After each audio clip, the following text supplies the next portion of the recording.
The mercy of strangers. The edges of Willow Creek, Nebraska, late summer 1881. Dust hung in the air like a shroud, stirred by the hooves of retreating horses.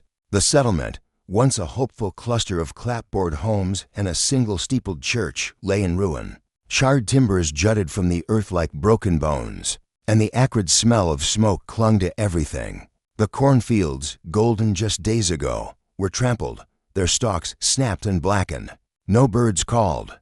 The sky, bruised with clouds, seemed to sag under the weight of what had happened. At the heart of the devastation stood a weathered arch, the remnants of a gate that had welcomed settlers to this patch of prairie.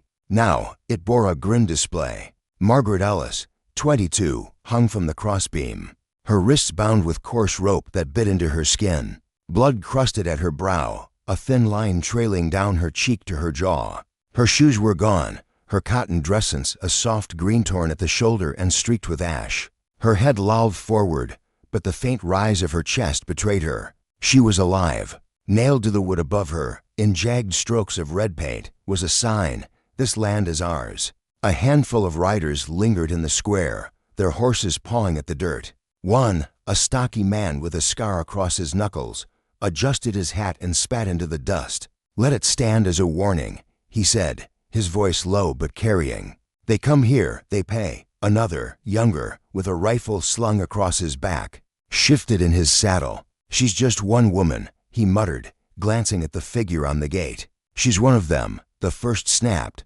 "That's enough."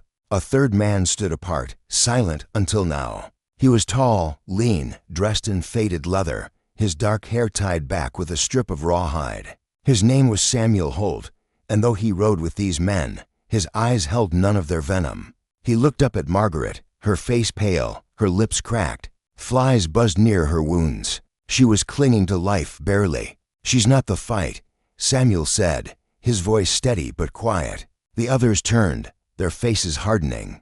"What's that, Holt?" the scarred man asked, his hand resting on the hilt of a knife. Samuel met his gaze. "She's breathing. That makes her human." Without waiting for a response, he stepped toward the gate, drawing a blade from his belt, polished, sharp, cared for. The scarred man laughed, short and bitter. "Cut her down, you cut yourself out of this band." Samuel didn't answer. He climbed the gate's support beam, his boots scuffing the charred wood. Ash fell like snow. At the top, he reached the crossbeam. The sun broke through the clouds, catching Margaret's face. One eye twitched, half open, then shut. Samuel's knife sliced through the rope in a single motion. She fell forward, light as a child, into his arms. He descended carefully, her weight slight against his chest. Her hair stirred in the breeze, and the sign above flapped once, then stilled. The other riders watched, their murmurs sharp with disapproval. One kicked a stone into the dirt, but none moved to stop him. Samuel carried her through the wreckage of Willow Creek, past splintered doors and shattered windows, until the last of the settlement was behind him. His horse waited near a dry creek bed, tethered to a post. He laid Margaret gently across a blanket slung over the saddle. As he mounted, she stirred, a faint moan escaping her lips. Her eyes opened, just a slit, and caught his Facethi leather vest, the dark braid, the skin bronzed by years under the sun. Panic seized her. She thrashed, weak but desperate, and tumbled from the horse, hitting the ground with a dull thud. She clawed at the dirt, dragging herself toward a stand of cottonwoods. "No," she rasped, her voice raw. "Stay away." Samuel dismounted, stepping toward her slowly. She grabbed a jagged rock, swung it with trembling hands, and missed. Her eyes locked on his, wild with fear. "Just do it," she spat, her voice breaking. "Kill me. You've taken everything else." Her hands shook, her body heaving, and then she crumpled, the rock slipping from her fingers. Samuel knelt beside her, brushing a strand of hair from her face. He looked at her not as a settler, not as an enemy, but as someone who refused to die. "You're not gone yet," he said softly. He lifted her again, her body limp, and carried her toward the trees. The riverbank was quiet, the water sluggish under a gray sky. Beyond it, hidden in a tangle of willows, stood an old cabin, its logs weathered to silver, its roof patched with sod. It was the kind of place forgotten by time, claimed by no one. Samuel brought her there, Margaret barely stirred during the ride, her head resting against his shoulder, her breath shallow. He carried her inside, laying her on a bed of pine boughs and worn blankets. The air smelled of earth and damp wood. He built a fire, small but steady, and soaked a cloth with water from his canteen, pressing it to her forehead. Her skin was hot, her lips cracked. When she woke, night had fallen. Her eyes snapped open, and she screamed, "Get back!" Her voice was weak but sharp, cutting through the quiet. She scrambled to the corner of the cabin, wincing as pain shot through her side. Samuel stepped back, setting the cloth on the floor beside her. Without a word, he left the cabin, sitting by the fire outside to give her space. That night, neither slept. Margaret sat rigid, her back against the wall, her eyes darting to the door. By morning, she tried to flee. She stumbled down the riverbank, her bare feet catching on roots, her ankle twisting. She fell hard, her face pressed into the mud. When she came to, Samuel was there, crouching nearby but not touching her. "Don't," she whispered, her voice hoarse. He didn't move, just waited. Her strength gave out, and she slumped, unable to stand. He lifted her again, gentle but firm, and carried her back to the cabin. The second time she tried to escape, it was at dusk. She made it to the river's edge before collapsing, her hands clutching wet stones. Samuel found her, carried her back. The third time, she didn't run. She woke to find herself wrapped in a blanket, her wounds cleaned, a bowl of broth cooling nearby. Anger surged. "Why won't you just end it?" she demanded, shoving the blanket away. Samuel sat across from her, his hands resting on his knees. "I didn't burn your home," he said quietly, "but I know who did. My people, some of them. They think it's justice." Margaret stared, her breath uneven. "Justice," she spat. "They killed my family. My brother was 16. They shot him in the yard like a dog." Samuel's eyes didn't waver. "I won't lie to you. That was done. But I'm here now, and you're alive." She flinched, unsure if his words were kindness or a trap. He stood, leaving the cabin, and returned later with a bowl of stew, steam rising from its surface. Her hands were too weak to hold it. He noticed.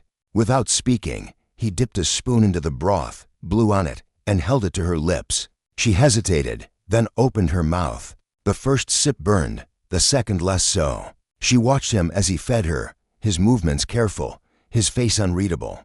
"What's your name?" she asked finally, her voice barely audible. "Samuel," he said. She nodded, her fingers tightening around the blanket. Outside, the river murmured. For the first time in days, Margaret closed her eyes, not from exhaustion, but from a flicker of warmth she couldn't name. Days passed, slow and heavy, marked by the slant of light through the cabin's cracked walls. Margaret's body mended in piece bruises fading, cuts scabbing over, but her trust was slower to heal. She startled at sudden sounds, flinched when Samuel moved too quickly.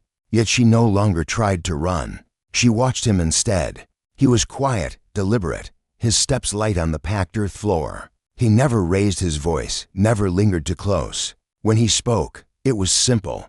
"Eat," he'd say, setting cornbread by the fire.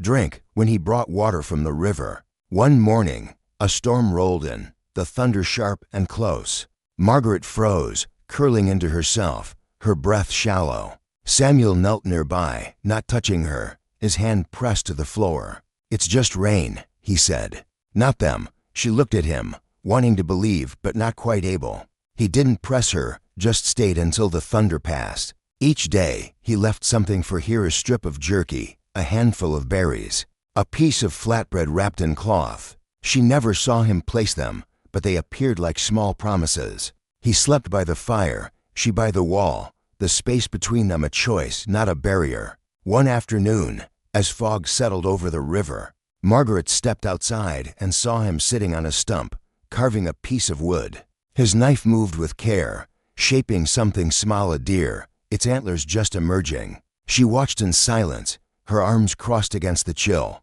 Later, when he went to fetch water, she approached the stump and touched the carving. It was rough but alive, the deer caught mid-step. That evening, she sat closer to the fire, the carving in her hands. "If you give it legs," she said softly, "it might run." Samuel looked at her, his eyes softening. The next day, She gathered kindling, her movements slow but steady. He watched but said nothing. That night, they cooked together, her stirring the pot while he chopped sage. When she burned her finger and muttered under her breath, Samuel glanced up. "Careful," he said, a hint of amusement in his voice. Margaret laughed, a small, surprised sound. It was the first time she'd laughed since the fire. They ate by the fire, their shoulders closed but not touching. The silence between them was warm, not heavy. When she spilled water on her sleeve, he handed her a cloth without a word. When he nearly dropped a log into the stew, she teased, "Trying to cook the fire too." He chuckled. A low, rare sound. Later, as they cleaned, she asked, "Why do you live out here alone?" Samuel paused, his hands still.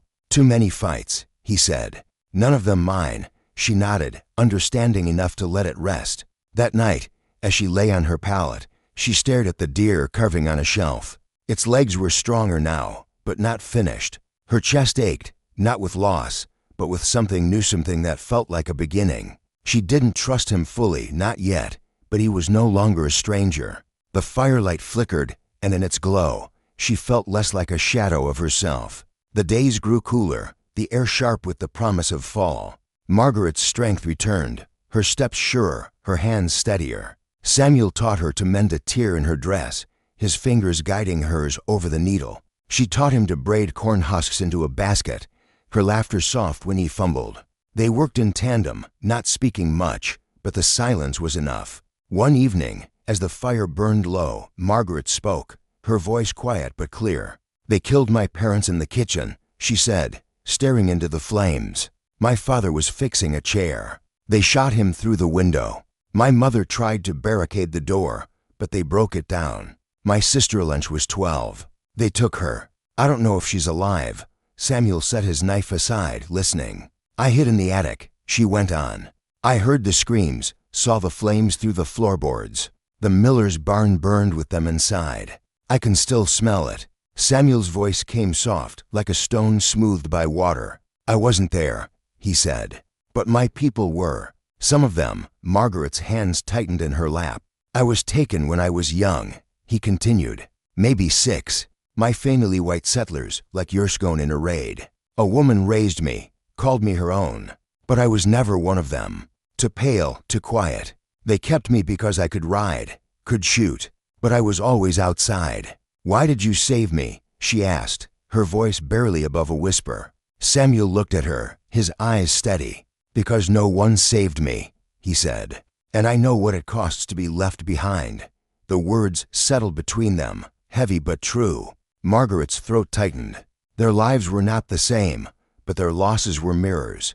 She stood, moving to a pile of supplice bits of cloth, a spool of thread. She chose a scrap of linen and began to sew, her stitches uneven but deliberate. When she finished, it was a small pouch, simple but whole. She looked at him. "I never made anything before," she said. "Not like this." Samuel nodded. "It's yours," he said. She hesitated, then stitched a single word into the corner, "Samuel." She held it out. He took it, his fingers brushing hers, and folded it carefully. "Margaret," he said, her name soft in his mouth. They sat by the fire, not as enemies, not as strangers, but as to people bound by shared scars. The morning was still, the air thick with mist. Samuel had gone to check traps by the river when Margaret heard it a low rumble, like distant thunder, but wrong. She stepped outside, a basket of herbs in hand, and saw him frozen, staring into the fog. "What is it?" she called. He didn't answer. Then shapes emerged riders, 6 of them, their faces painted, their weapons glinting. They were his people, or had been. The leader dismounted, his eyes cold. "You turned your back," he said in a language Margaret didn't understand. "You hide what we claimed." Samuel stood tall. "I left your war. You brought it here." The leader's gaze flicked to Margaret. She was marked for death. "You defied us." Samuel stepped in front of her. "She's not yours to take." The argument erupted into violence. They struck him fists, a rifle butt, a boot to the ribs. Margaret screamed as he fell, blood streaking his face. He kept himself between her and them, even as they dragged him toward the trees. "Margaret, run!" he shouted. She ran, not to the river, but to a hollow beneath a fallen log, curling into the earth, her breath silent. The riders' voices faded, their horses retreating. She waited, her heart pounding, until the world was quiet. Then she crept back, whispering, "Samuel." She found him by the river, slumped against a rock, blood matting his hair. His chest moved, just barely. She dropped beside him, her hands shaking as she touched his face. "You stayed," he murmured, his eyes fluttering. Then he stilled. Margaret didn't cry. She worked. She dragged him to the cabin, cleaned his wounds, boiled herbs for tea. His fever rose, his words incoherent. She stayed by his side, wiping his brow, whispering, "Don't go." On the third day, she left to gather more herbs, her hands torn by thorns, her feet bruised. She returned at dusk, brewed what she'd found, and fed him slowly. By morning, his fever broke. He opened his eyes, weak but alive. "You came back," he rasped. "I never left," she said, her voice steady. He closed his eyes, not in pain, but in relief. They sat by the fire that night, the cabin quiet. Samuel's strength was gone, but his gaze was clear. Margaret held a cloth, dabbing his brow. "You called my name," she said softly, "even when you couldn't breathe." He looked at her, the firelight catching the lines of her face. "I heard you," she added, "even when I was hiding." He didn't speak, but his hand found hers, a silent promise. They were not whole, not yet, but they were alive. And in the flicker of the fire, that was enough. The cabin on the riverbank stood firm against the early autumn chill, its walls patched with fresh mud to keep the wind at bay. The fire inside burned low, casting shadows across the rough-hewn logs. Outside, the Nebraska prairie stretched wide, the grasses turning ember under a sky that seemed to hold its breath. Margaret Ellis sat by the hearth, mending a tear in a wool blanket, her fingers steadier now, though still scarred from her weeks of healing. Samuel Holt lay on a pallet nearby, his breathing uneven, but stronger than it had been days ago. His ribs ached, and a bruise darkened his cheek, but the fever had left him. The air smelled of sage and simmering broth, a quiet contrast to the violence that had brought them here. Samuel's eyes opened slowly, catching the flicker of firelight. Margaret didn't notice at first, her focus on the needle threading through the coarse fabric. Her hair, once matted with blood and ash, was tied back with a strip of cloth, and her face, though pale, carried a new resolve. She hummed softly an old hymn her mother used to sing, its melody faint but unbroken. Samuel shifted, wincing, and her head snapped up. Their eyes met, and for a moment, neither spoke. He tried to sit, but pain flared, and he sank back with a low grunt. Margaret set the blanket aside, moving to his side with a tin cup of water. "Drink slow," she said, her voice gentle but firm, holding the cup to his lips. He sipped, grimacing at the bitter tang of willow bark she'd mixed in. When he finished, she wiped a stray drop from his chin with a cloth, her touch careful. "You're still here," he rasped, his voice like gravel. Margaret didn't smile, just nodded. "So are you?" She returned to her sewing, but her eyes flicked to him now and then, watching for signs of pain or fever. The days that followed were slow, deliberate. Samuel's strength returned in fragments. One day he could sit upright, the next he could stand, leaning on the wall. Margaret changed his bandages, boiled herbs, and kept the fire steady. She never spoke of leaving, and he never asked her to stay. Each morning, she found something left by the door, a smooth river stone, a bundle of dried mint, a small carving of a fish, its scales etched with care. Samuel never mentioned them, but they appeared like quiet promises, proof he was mending. One morning, as frost laced the grass outside, Margaret stepped out to gather kindling and saw him sitting on a log, sharpening his knife. The blade gleamed in the pale light, and his movements were slow but precise. She watched for a moment, her arms full of sticks, before speaking. "You're up early," she said. He glanced at her, his expression unreadable. "Couldn't sleep," he replied, setting the knife aside. She nodded, stacking the kindling by the cabin. "You didn't have to leave those things," she added, her voice soft. "The stones, the carvings." Samuel looked at the ground, then at her. "Felt right," he said simply. They worked together that day, repairing a leak in the roof. Margaret climbed onto the sod-covered beams, her hands steady despite the cold, while Samuel passed her strips of bark from below. When she slipped, her foot catching a loose patch, he caught her arm, his grip firm but gentle. "Careful," he said, a faint smile tugging at his lips. She laughed, short and surprised, the sound cutting through the quiet. "You sound like my father," she teased, then froze, the memory sharp. Samuel didn't push, just handed her another strip of bark. That night, they sat by the fire, sharing a meal of cornbread and rabbit stew. The silence was comfortable, broken only by the crackle of logs. When Margaret burned her tongue on the broth, Samuel slid a cup of water across the table without a word. When he spilled a bit of stew, she smirked and said, "You're supposed to eat it, not wear it." He chuckled, the sound low and warm. Later, as they cleaned the bowls, she asked, "Why do you carve those things?" "The fish, the deer." Samuel paused, wiping his hands on a cloth. "Keeps my hands busy," he said, "and my head quiet." She nodded, understanding more than she said. The weeks passed, marked by small routines. Margaret learned to set snares, her fingers clumsy at first, but growing deft under Samuel's patient guidance. He taught her to read the river's currents, to spot tracks in the mud. She showed him how to knead dough, her hands dusted with flour as she laughed at his lumpy attempts. They moved around each other with ease, the cabin no longer just a shelter but a space they shared. Yet the past lingered, heavy in the quiet moments. One evening, as the wind howled outside, Margaret sat by the fire, her knees drawn up. "They burned our barn first," she said, her voice low, the words spilling out unbidden. "My father tried to reason with them, stood in the yard with his hands up. They didn't listen, shot him where he stood. My mother, they dragged her out, made her watch the flames. My sister Ellen, she screamed until her voice gave out.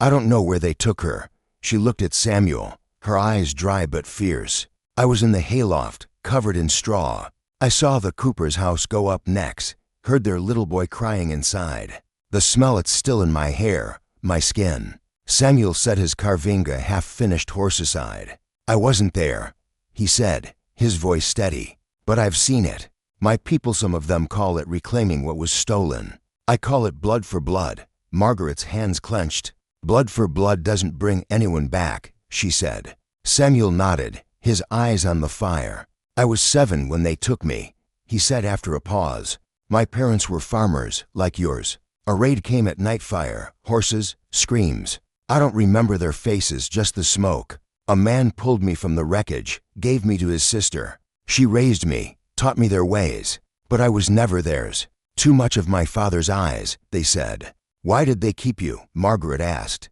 Samuel's mouth quirked, not quite a smile. "I was quick, good with a bow, useful."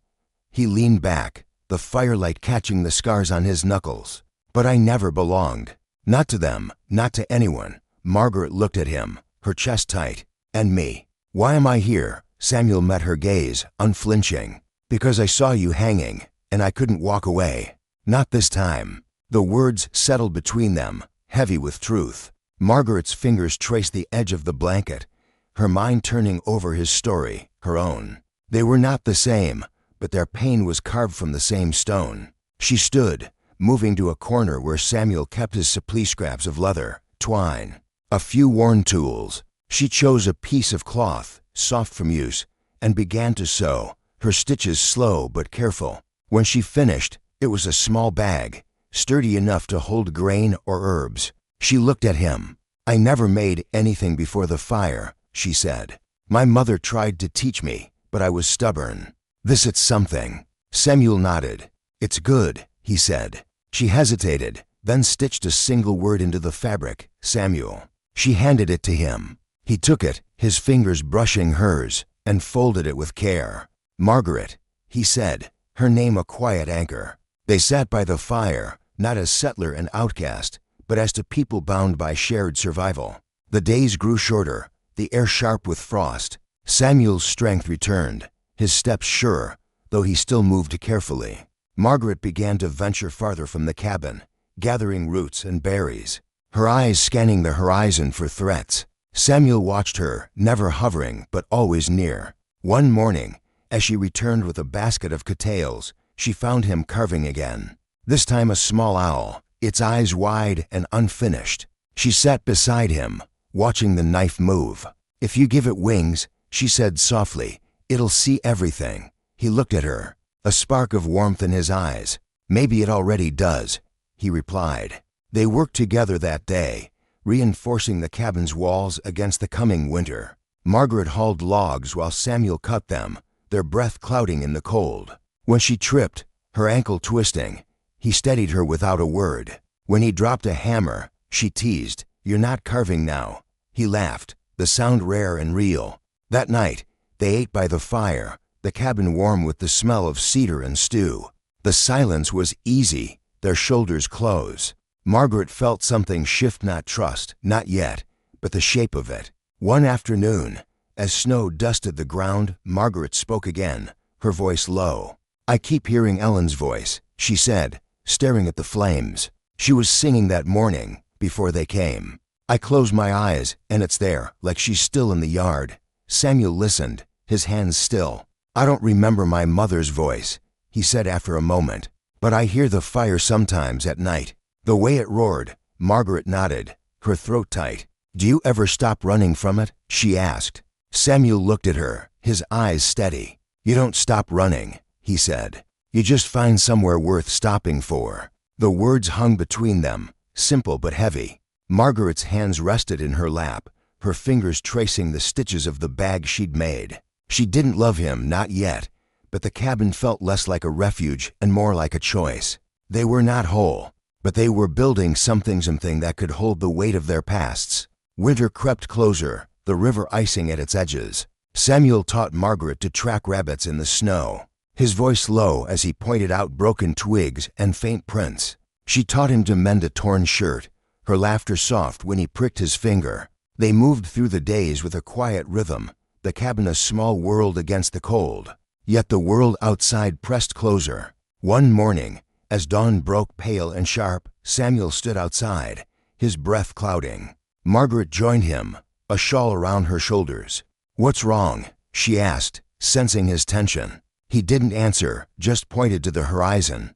Dust rose in the distance, faint but growing. Hooves too many for a single rider. "Stay inside," he said, his voice low. She shook her head. "Not without you." The riders came into view, 8 men, their faces painted, their horses lean and fast. Samuel's people, or the ones he'd left behind. The leader dismounted, his eyes cold as flint. "You turn from us," he said in a language Margaret couldn't follow. "You shelter what we cursed." Samuel stood firm. "I'm done with your fight. She's not your enemy." The leader's gaze flicked to Margaret, standing by the cabin door. "She's theirs," he said. "That's enough." The argument turned sharp, then violent. A rider grabbed Samuel's arm. He shook it off. Another struck him, a fist to the jaw. Margaret shouted, "Stop," but they didn't hear. Samuel fought back, his movements swift despite his healing wounds, but there were too many. A boot caught his side, and he fell, blood dripping into the snow. Margaret ran toward him, but a rider blocked her, his horse rearing. Samuel, on his knees, roared, "Margaret, go!" They dragged him toward the trees, his hands clawing the dirt. Margaret didn't hesitate. She ran, not to the river, but to a thicket of brambles, crawling beneath their thorns until her hands bled. She pressed herself into the earth, her breath silent, her heart pounding. The riders' voices faded, their horses retreating. She waited, counting her breaths, until the world was still. Then she crept back, her voice a whisper. "Samuel." She found him by the cabin, slumped against the wall, blood staining his shirt. His chest moved, shallow but steady. She knelt beside him, her hands shaking as she touched his face. "You're still here," she said, her voice breaking. His eyes fluttered open. "You didn't run," he murmured. She shook her head, tears falling now. "Not from you." The next days were a blur of fear and work. Samuel's fever returned, his wounds fresh. Margaret cleaned them, brewed teas from roots and bark, and sat by his side, whispering prayers she hadn't spoken since childhood. She left only once, to gather more herbs, her hands torn by frost and thorns. A coyote watched her from the ridge, its eyes glinting, but she didn't flinch. She returned at dusk, boiled what she'd found, and fed him slowly, her voice steady. "Stay with me," she said, holding his hand. On the 6th morning, his fever broke. He opened his eyes, weak but clear. "You stayed," he rasped. Margaret nodded, her face smudged with dirt and exhaustion. "I told you," she said. "I'm here." He closed his eyes, not in pain, but in peace. The fire crackled, the cabin warm. They were alive, and for now, that was enough. The weeks that followed were quiet, the snow deepening outside. Samuel healed slowly, his strength returning in small steps. Margaret kept the cabin warm, her hands busy with chores, her mind alert for danger. Each morning, she found something new by the door, a feather, a braided cord, a small carving of a wolf, its head raised. She didn't ask, and he didn't explain.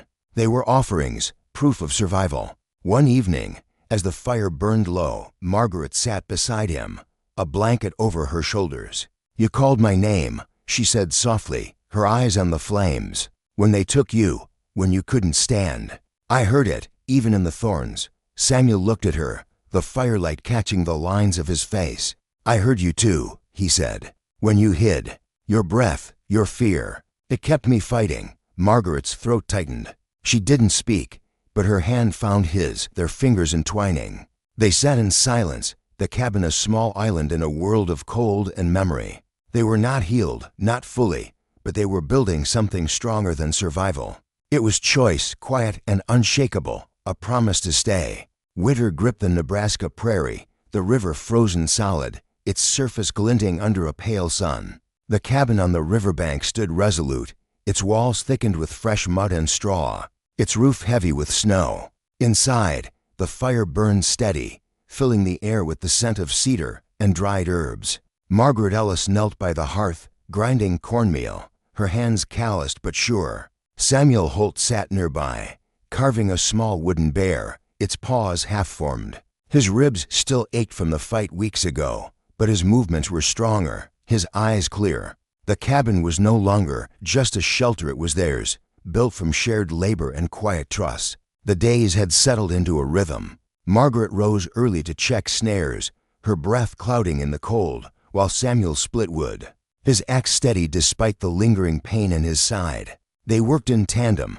speaking little but understanding much. Each morning, Margaret found a small gift by the door, a braided grass mat, a polished stone, a carving of a hawk with wings half spread. She kept them on a shelf above the hearth, each one a marker of their survival. Samuel never mentioned them, but his eyes softened when he saw her touch them. One afternoon, as snow fell in soft flakes, Margaret sat by the fire, mending a torn shirt. Samuel watched her, his knife pausing over the bear. "You're getting good at that," he said, his voice low.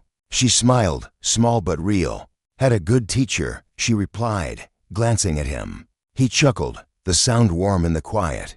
They ate together that night, sharing a stew of venison and roots, their shoulders close. When Margaret spilled a bit of broth, Samuel handed her a cloth with a teasing. "You're painting the table now," she laughed, the sound lighter than it had been in months. "Better than painting it with ash," she shot back. He grinned, rare and unguarded. The past still lingered, heavy in the silences. One evening, as the wind rattled the cabin, Margaret spoke, her voice soft but steady. "I dream about Ellen," she said, staring into the flames. "She's still 12, running through the yard, her braid bouncing. Then the fire comes, and she's gone. I wake up smelling smoke."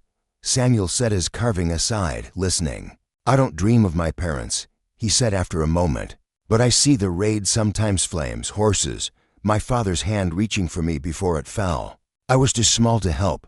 Margaret looked at him, her eyes sharp with understanding. "Does it ever stop hurting?" she asked. Samuel's gaze met hers. "It doesn't stop," he said, "but it gets lighter when you're not carrying it alone." The words settled between them, a bridge over their shared scars. Margaret stood, moving to a pile of supplice scraps of leather, twine, a few bone needles. She chose a strip of soft hide and began to sew, her stitches deliberate. When she finished, it was a small belt, simple but strong. She looked at Samuel. "My mother used to make these for my father," she said. "I never paid attention. Wish I had." She paused, then stitched a single word into the leather, Samuel. She handed it to him. He took it, his fingers lingering on hers, and folded it with care. Margaret, he said, her name a quiet vow. They sat by the fire, not as strangers, but as to people who had chosen each other. Spring came slowly, the ice on the river cracking, the grass greening at the edges. Margaret and Samuel rebuilt the cabin's lean-to, their hands working in unison. She planted a small garden corn, beans, a few herbs her fingers deep in the soil. He carved a new door, etching a simple pattern of stars along its edge, not for any tribe or creed, but for them. They laughed more now, their voices mingling in the quiet. When Margaret tripped over a root, Samuel caught her, teasing, "You're dancing with the dirt now." When he burned a loaf of bread, she smirked, "That's charcoal." Not supper. The cabin felt like home, not just a refuge. One morning, as the sun broke through the mist, they heard a sound faint, high-pitched, like a wounded animal. Margaret froze, her basket of herbs falling to the ground. Samuel stepped outside, his hand on his knife. The sound came again, clearer now, from the woods beyond the river. A cry, human and small. They moved together, cautious but quick, following the sound through the trees. Beneath a tangle of vines, they found here a girl, no older than 6, her dress torn, her face streaked with dirt. A bruise darkened her cheek, and her eyes were wide with fear. She flinched as they approached, curling into herself. Margaret knelt, her voice soft. "We won't hurt you," she said. The girl didn't speak, just stared. Samuel stayed back, his hands open to show he meant no harm. They brought her to the cabin, moving slowly so she wouldn't bolt. Margaret gave her water, a piece of cornbread, and a blanket. The girl ate in silence, her eyes darting between them. That night, she slept by the fire, her small body curled tight. Samuel sat outside, giving her space. Margaret stayed near, humming softly, the same hymn she'd sung for herself. For days, the girl didn't speak. They called her Lily, not knowing her real name. Margaret showed her how to braid grass, her hands guiding the child's trembling fingers. Samuel carved a small wooden rabbit, leaving it by her blanket. On the 5th morning, Lily reached for Margaret's hand and whispered, "Mama?" Margaret's breath caught, her eyes stinging. She didn't correct her, just squeezed her hand. Later, when Samuel showed Lily how to stack kindling, she tugged his sleeve and mumbled, "Pa." He froze, then nodded, his throat tight. They didn't ask where she came from, didn't press for her story. The bruises, the fear in her eyes, told enough. They fed her, taught her to draw letters in the dirt, sang to her when she woke from nightmares. Lily began to smile, small at first, then brighter. She followed Margaret to the garden, pointing at sprouting beans, and sat with Samuel as he carved, her small hands tracing the wood. The cabin grew louder, filled with her laughter, her questions, her footsteps on the packed earth. Summer arrived, the prairie blooming with wildflowers. Margaret and Samuel built a small pen for chickens, Lily helping by carrying sticks. They planted more corn, the rows straighter now, and sat outside at night, Lily between them. Pointing at the stars, Samuel gave them names from stories he'd heard as a boy, not tied to any people. Just tales of light and sky. Travelers began to pass straw trappers, homesteaders, a woman with a limp and a basket of dried apples. They stayed for a meal, a night, leaving behind seeds or a story. The cabin became a haven, its door open to those who carried nothing but their need. One evening, as crickets sang, Margaret sat with Lily, teaching her to sew a small doll from cloth scraps. Samuel carved nearby, the bear now complete, its eyes sharp. Lily looked up and asked, "Why do you stay here?" Margaret paused, her needle still. Samuel answered, his voice low, "Because this is where we found each other," he said. Lily nodded, as if it made sense. Margaret smiled, her hand resting on the girl's head.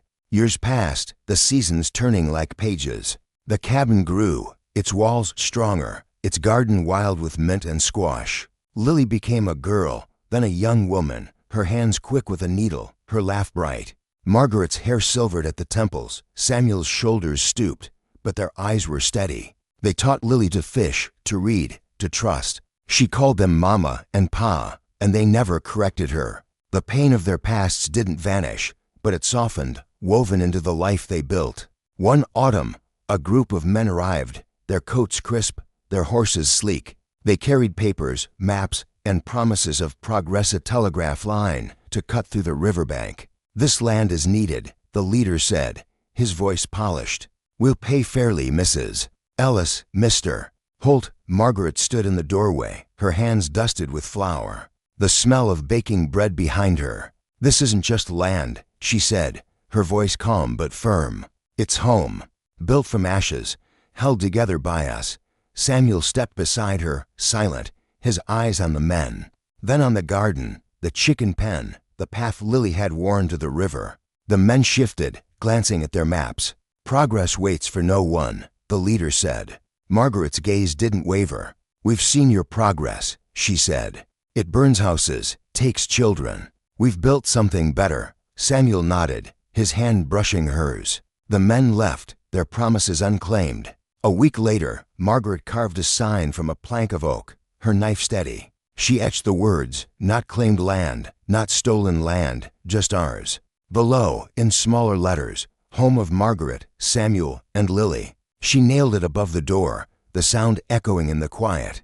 Samuel watched, his eyes warm. Lily, now 16, smiled and added a small flower to the carving, her touch light but sure. The cabin became a refuge for others, runaways, wanderers, a boy with a scarred arm, a woman who spoke no English but carried a bundle of herbs. They came broken, left whole, or at least less shattered. Margaret dried sage by the hearth, Samuel carved foxes and owls, their hands slower now but steady. Lily brought her own children one day, small voices calling Grandma and Grandpa.